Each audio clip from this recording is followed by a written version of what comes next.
Hey everybody, welcome back to the channel. Thank y'all so much for all your support. I love y'all. We are almost at 1,000 subscribers. Please consider liking, commenting, and subscribing.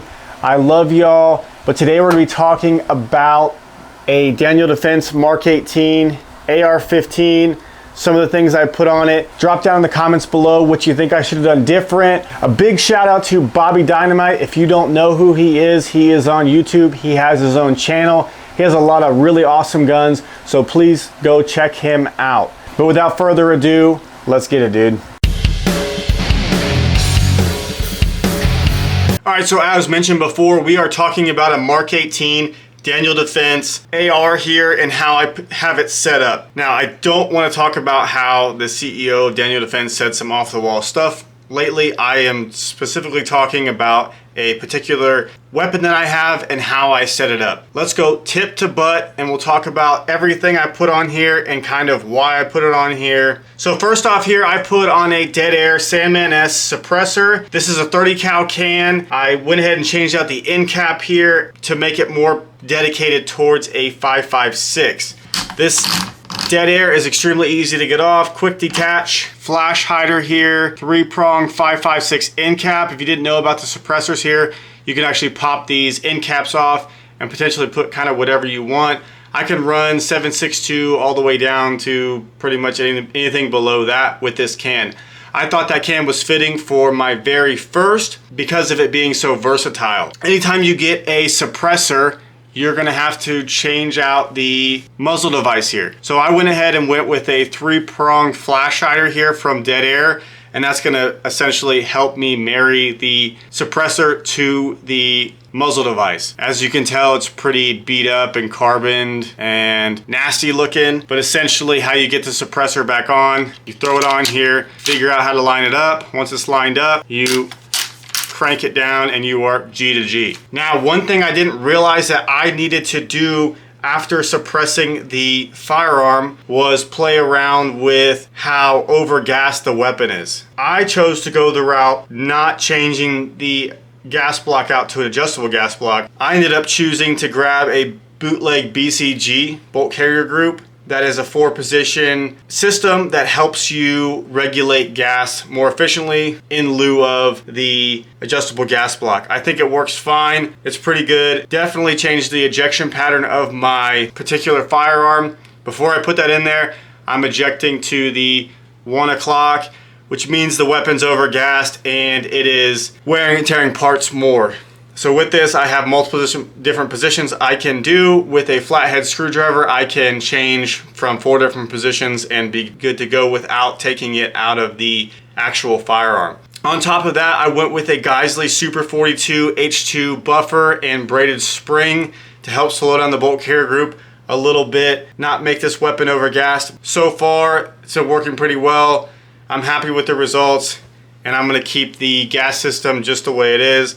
I don't plan on really messing with that. For the light, I put on a Surefire Mini Scout. It is a 500 lumen light. In my opinion, Surefire is kind of overpriced. I spray painted it a little bit because I wanted it to match. I had to get a tan end cap here. I couldn't get any black ones in stock. This tail cap right here has a button and a end cap for a pressure pad. The main reason I did that was because if the pressure pad goes down, I can still actuate the light and not be completely SOL. Now, I also put on a T-Rex Arms light bar here. Now, I wouldn't have necessarily needed this until I got my suppressor, but basically what this does is it pushes your light outward. If you take the suppressor off, it's gonna be a little bit wonky looking, but when you leave the suppressor on here, you're gonna get less suppressor shadow. When you actuate the light, you're not gonna actually see the suppressor. So that's the main reason I put the light bar on here. I have a standard pressure pad on top for momentary and constant. Just a simple pressure pad, and I think it works pretty good. Moving on from there, I put on a BCM Gunfighter hand stop here. Main reason is so I can get consistent C-clamps without reaching out and accidentally touching the suppressor. Works fine for me. I like it. Not much to say about that. Now, the iron sights I went with are Magpul MBUS flip-up sights. They are the Pro version, and they are all metal. Previously, I had the standard version on here, which are polymer or plastic. I just don't like the aesthetics of them. I think the metal ones look 1,000 times better. They are a little bit more pricey, but there's the front, here's the back. Easy to flip up, and you are good to go with backup iron sights just in case the optic goes down. Now, one thing that I recently just put on here is a Unity Fast Riser, and if you can't tell, basically what it is it's an added rail section here that adds a little bit more height to the optic. I have a lower 1/3 EOTech EXPS 3-0. Essentially what the Fast Riser is going to do is give you a more heads-up weapon shooting.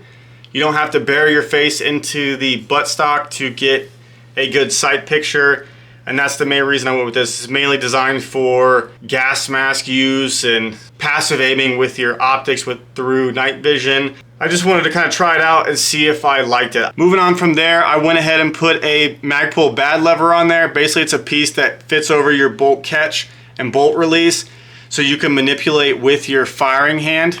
You don't have to come around with your non-firing hand and press the bolt release to let the bolt go home. Aids in faster reloads. I like it. A lot of people talk shit about them.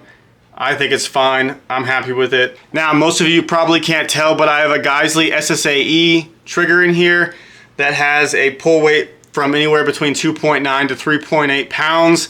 It's a 2-stage trigger, curved, looks mil-spec, but it definitely doesn't feel mil-spec. With this trigger, you're gonna pull to the take-up, and it has a very cracker thin wall. The reset is very positive, and you're back on the wall. It's 1,000 times better than a mil-spec trigger. So once that take-up happens and you are at the wall, you're gonna break through, and super light, very fast shooting trigger. I really like this a lot. Again, it's the SSAE Geissele trigger. One thing I put on here as well, because Daniel Defenses are overgassed, Radian Raptor SDSL charging handle on here. If you can't tell, it has ports on the side, and basically what that's going to do is it's going to dissipate the gas blowback more into the upper receiver than back into your face. Now, something else I have on here is a Radian safety selector switch. It has the option between 90-degree throw or 45-degree throw. Currently, I have mine set up for a 45-degree throw, so it's faster. These safeties come so you can throw them ambi. I chose to take my right side off because I feel like it always gets in the way of my hand. I don't believe really I need a ambi selector switch, so you can actually run it just for right-handed shooters. I really like the Radian because the safety selector switch that came on this firearm, they're long and goofy, and it was ambi, and it would just dig into your hand, and I just didn't like it. Now to finish up, I pretty much put some Magpul furniture on here. I have a Magpul MOE SL stock and a pistol grip here, MOE K2. So the K2 is going to be more of a upright shooting position. This one's probably the most comfortable for me. I've tried the B5 systems, I've tried some other Magpul, and I've also the Daniel Defense for me, because I have extremely large hands. I can almost wrap my long ass fingers around that grip like 3 times. Over exaggeration. Now moving back to the stock here is pretty simple design. I've tried a few other ones. I'm trying this one out to see if I like it or not. Went to the range today with it. I think it's fine. Nothing super fancy about it. I will say that out of the stocks that I've tried, it's a little bit tight on here, and it has minimal play and wobble like a pistol brace or any other type of stock. I actually like the fitment. One last thing I forgot to mention is the Mark 18 is not going to come with a front QD slot, so I went ahead and threw like a 45-degree QD slot for my sling on top, and then I'm actually running the sling on the opposite side QD right here, and that works fine for me. And we're back up top. If you made it this far, you are a true OG. I really appreciate you. Watching the entire video really does make a difference. If y'all could please drop down in the comments and let me know what you thought of the build. Let me know what you want to see in the future. But with that being said, I love y'all. Peace.